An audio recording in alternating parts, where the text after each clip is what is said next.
House and land packages. Are they good for first home buyers or the proverbial minefield? In this episode, we're tackling new builds. We'll reveal why we're not fans of house and land packages, but if you must buy or build new, how to go about it without taking too many huge risks. Welcome to Your First Home Buyer Guide, the podcast for first home buyers who want to move it along and become homeowners. But most importantly, it is for you to become an educated home buyer. I'm Meighan and that was Veronica. We're both buyer's agents and probably old enough to be your mum. But it's a good thing because between us we've got over 45 years experience to share with you and bucket loads of stories about avoidable mistakes. Together we're going to make sure you get unbiased and real information you can rely on. Allow us to guide you on your home buying journey. We want you to become an educated home buyer so that you can stop looking for your first home and actually become a proud homeowner. We've got loads of great tips for you in this episode, and if you'd like more useful tools, head over to the website homebuyeracademy.com.au, and there you'll get access to our free mini course, How to Price a Property Like a Professional. You will also find the holy grail of home buying education, Your First Home Buyer Guide, the online course for people who want to become educated home buyers. We created this for you to help you get on the right path to home ownership for your first home and beyond. But before we get into the interesting stuff in this week's episode, we've got the boring bit, the disclaimer. You of course know that nothing in this podcast is to be taken as personal advice. We always recommend getting the advice of an expert in their field who takes the time to understand your personal situation. We've done our very best to ensure that the content is correct at the time of recording. Things change rapidly, so always check with the relevant government authority and your trusted advisors to get the most up-to-date information.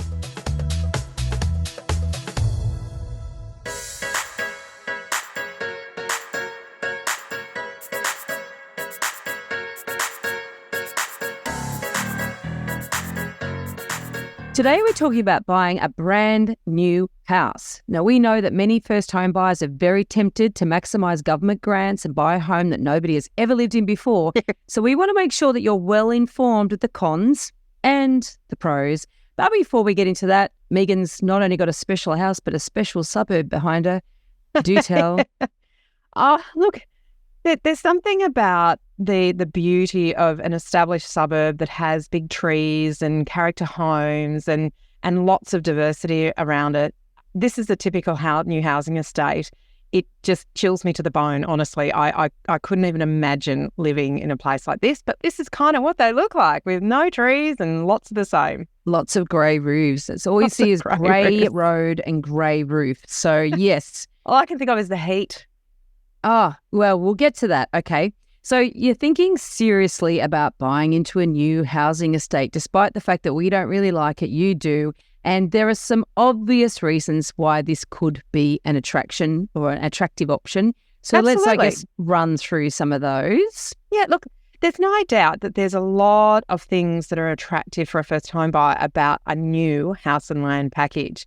You know, there's the government incentives that are available that really are there probably to stimulate the building industry, let's be honest, but they can add quite a bit to what you've already saved. So you can actually potentially afford more when you purchase if you can take advantage of those incentives. And we will get to that. There's a few little pitfalls there, and so stay tuned because we're talking about the pros here. Put the spotlight on that, but just be wary that for every silver lining there's a dark. No, I'm getting metaphors mixed up. There's a storm brewing. There's a storm. All right. And look, one of the other pros, obviously, that attracts first home buyers is that everything's shiny and brand new. You know, like you think, and it should be low maintenance, right? But we have heard some general stories, We've heard some bad stories, haven't we? Look, I know my stepdaughter, gorgeous lady, and her partner in New Zealand are at the moment looking at brand new apartments. And that for them, you know, we've talked about the pros and cons. They're well aware. They're making a decision. They're right in the middle of Wellington. And that's a decision that they've made with their eyes open. So they know what they're looking for and what they're not looking for. And we will get to that. We will get to having your eyes open because there are big risks and we're here to help you avoid those risks, right? So we're just pointing out what might attract you, but also being, hang on a minute, don't get carried away. Don't think we're endorsing it. Be very careful. And obviously warranties and guarantees, that gives some comfort, I guess, that if things go wrong. However, again, we can talk about that in more detail. It can really feel like it's an attractive thing. Wow, I've got a builder's warranty for whatever the statutory period is. And I've got these guarantees. It can feel quite positive. There's also that opportunity to customise. So some of the plans are just set in stone. That's all you get, and you get 3 colour options for the outside and 3 colour options for the inside and 2 choices of carpet and 2 choices of tiles. And in some, I've even heard of some developers dictating everything. So you simply get this or this. That's it. And that's how they keep things quite uniform in their areas. But it is down. One thing that people feel attracted to is that opportunity to customise during the build process. Yeah.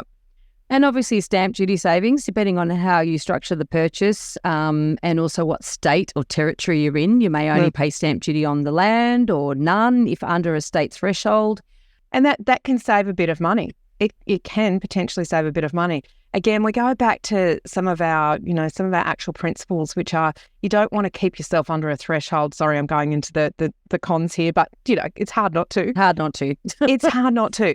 You don't want to keep yourself under a threshold just to meet a criteria for a certain thing, because there's a whole lot of you there competing and pushing up prices. Anyway, we digress. You potentially also get to save more while the property's being built. So that's a good point. You might means that you commit to buying and you think, great, I'm locked in, and then you know that you can save more before you need to settle on that. Yeah. And, in some of these master plan communities, they look pretty attractive. They really sell the dream, don't they? That whole promise of lifestyle and local amenities and schools and shops and daycare and parks and all that sort of stuff. So what we want to say here is that we see the appeal. Yeah. We want you to be hypercritical when you look at these particular opportunities, right? Because they're take not the rose-coloured glasses off. That's it. They're not all as glossy as they seem. And so we're going to sort of talk through the cons. So it's not to say that everybody loses when they buy a house and land package. It's not true. And it's not to say that it's not necessarily the right thing for you. It's just that when you do go and buy brand new, you dial up your risks substantially. And it's not just, Veronica, it's not just the short-term risks, it's the long-term risks. Yeah.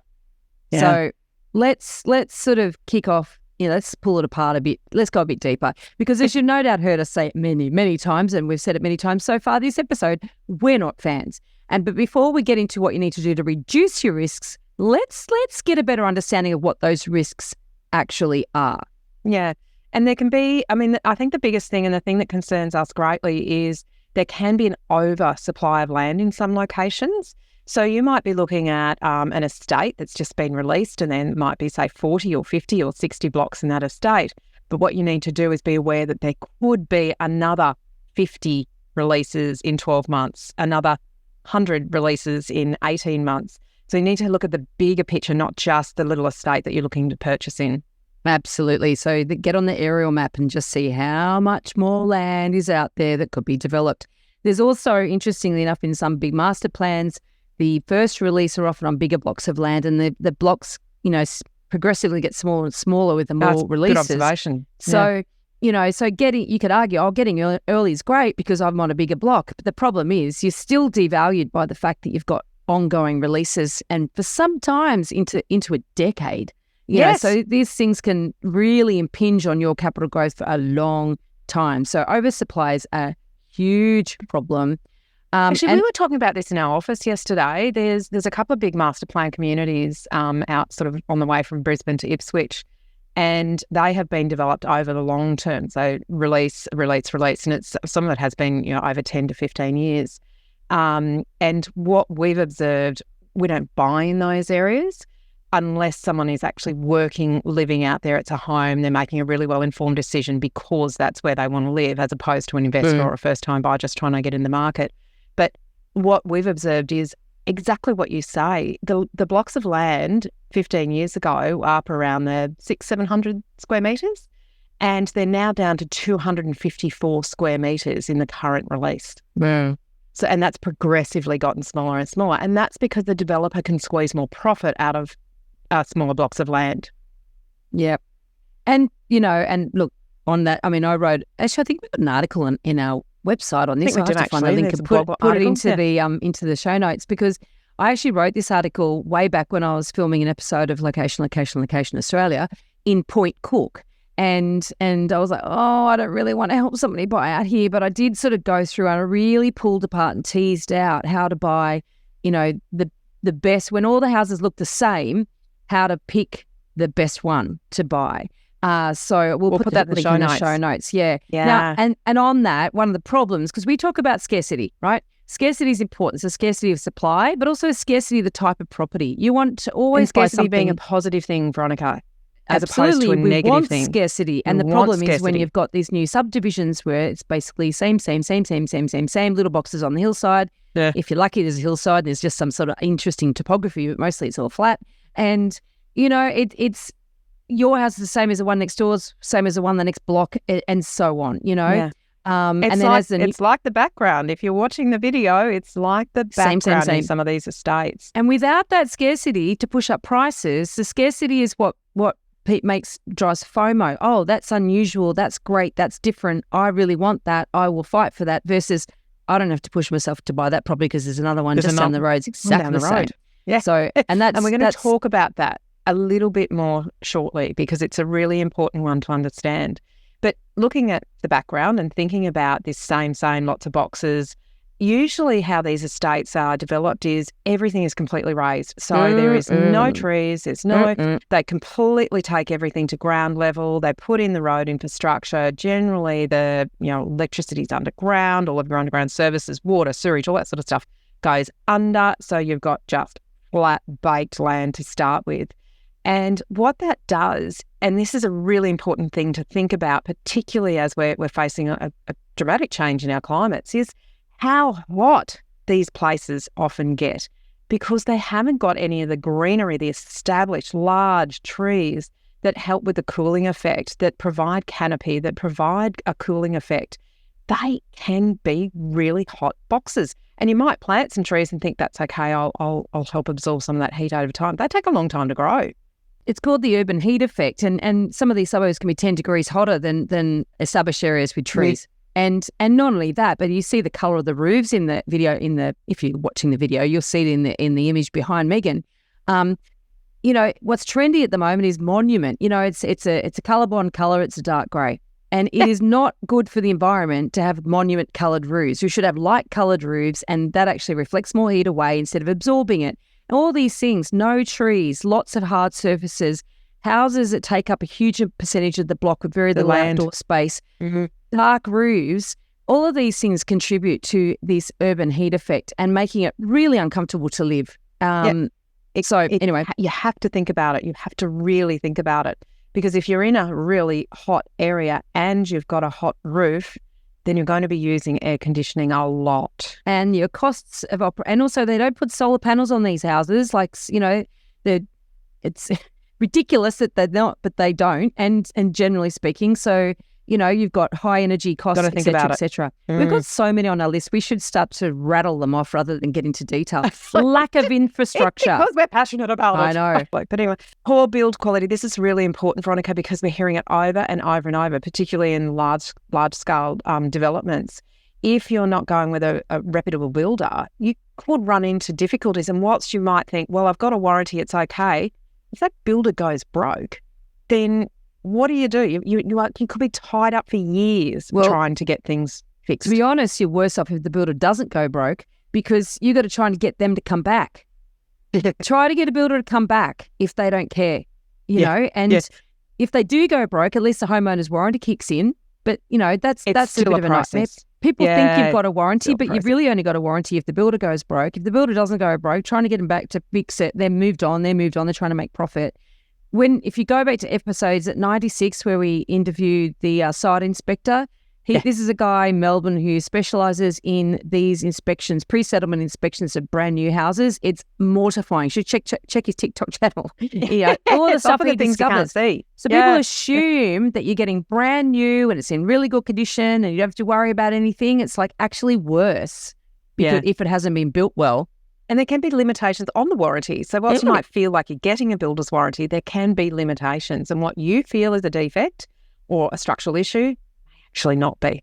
Now, someone else is making the profit. Someone else is making the profit. That's right. One of the things that we talk about, one of our Homebuyer Academy property principles is capital growth matters. Now, when you're buying new, actually someone else who's making the profit, not you. Not only that, often it's like buying a brand new car.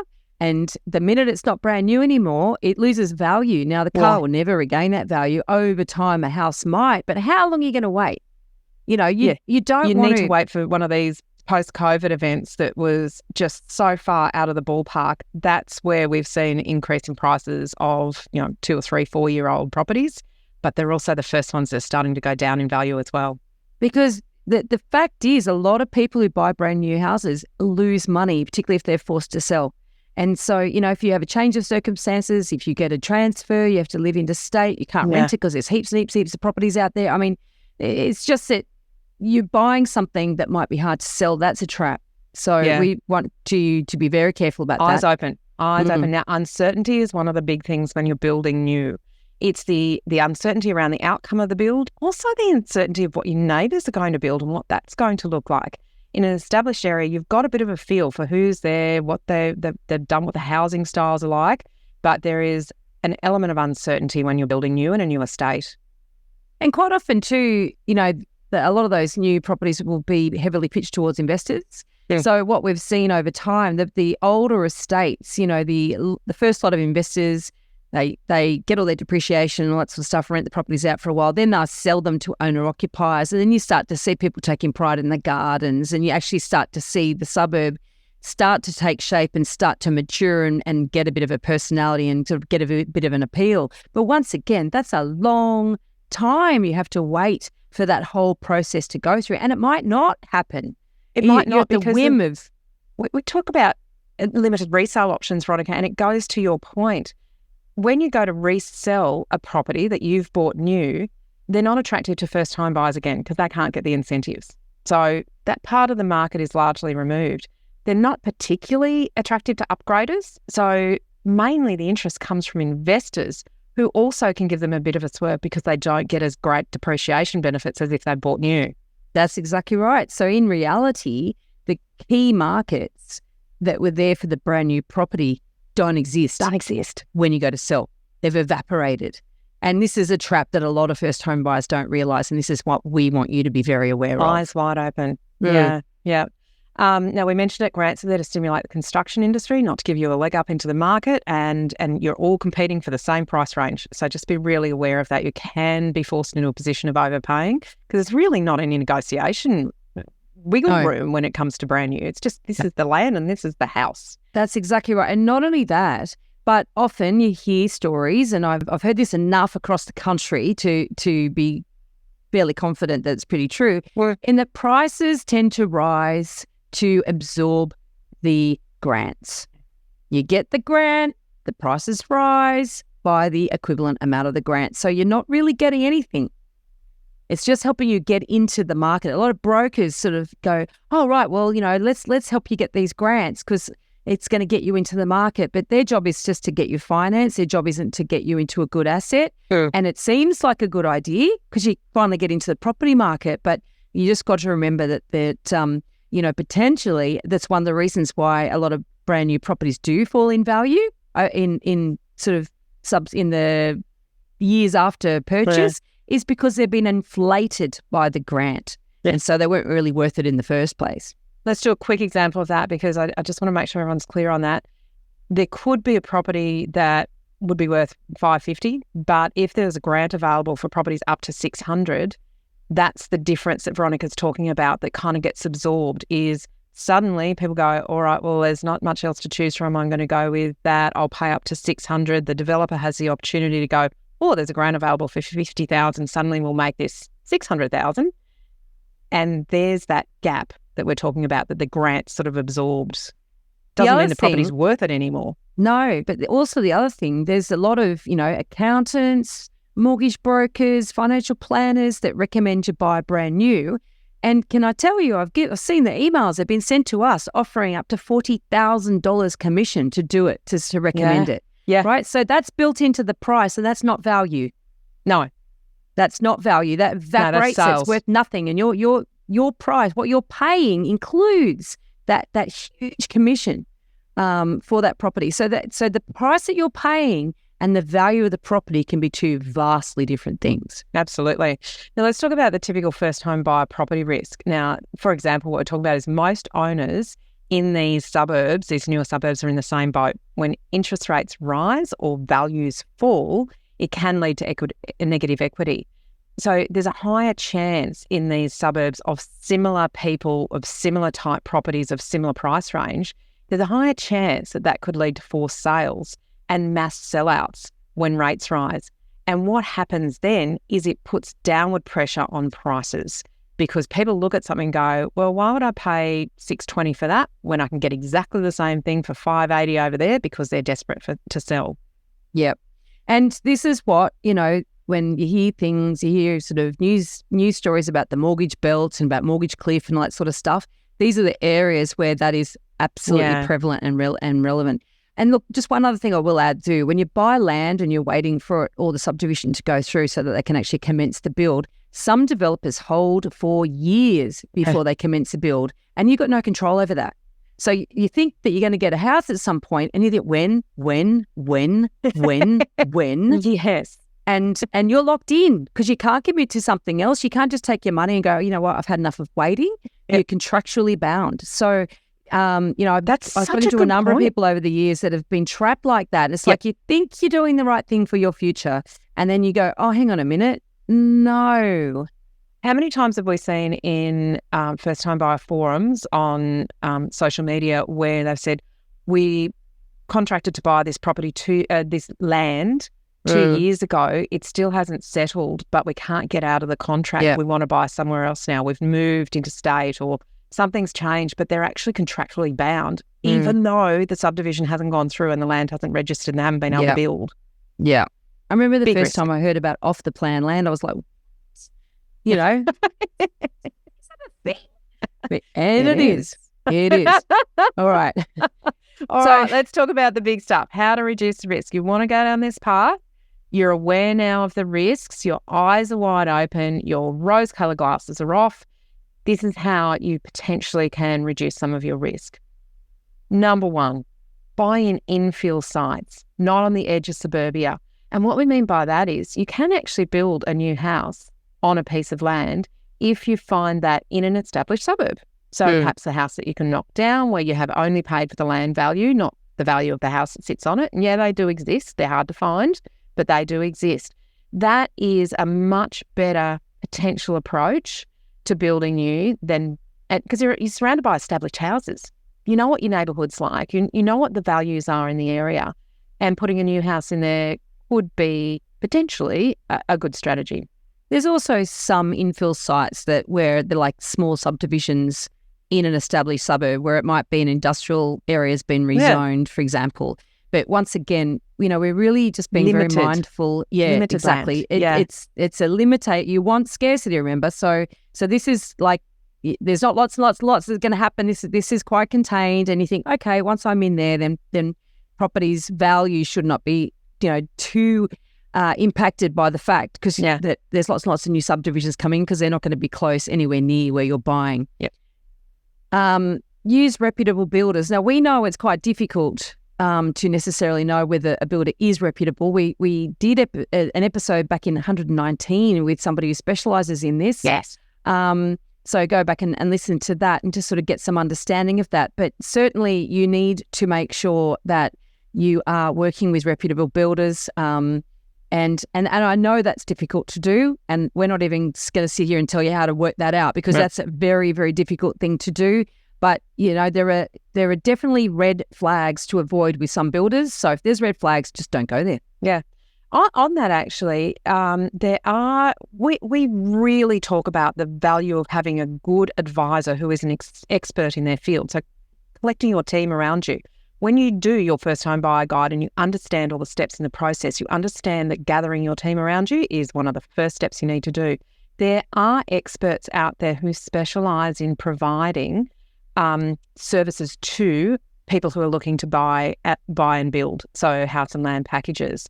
And I think that was Kerry. Kerry, yeah. So there are people out there. We have interviewed Kerry. This is her job. She actually works with people, and she's that conduit between the developer or the builder and the buyer who has and is very aware of all of the risks associated. So definitely worth thinking about getting an expert on your side who is looking after your interests. Yeah, and on that, the experts is a specialist solicitor or conveyancer who specifically works in the new build space, because the contract is going to be heavily weighted against you because it's going to be put together by a developer who has access to the top tier lawyers.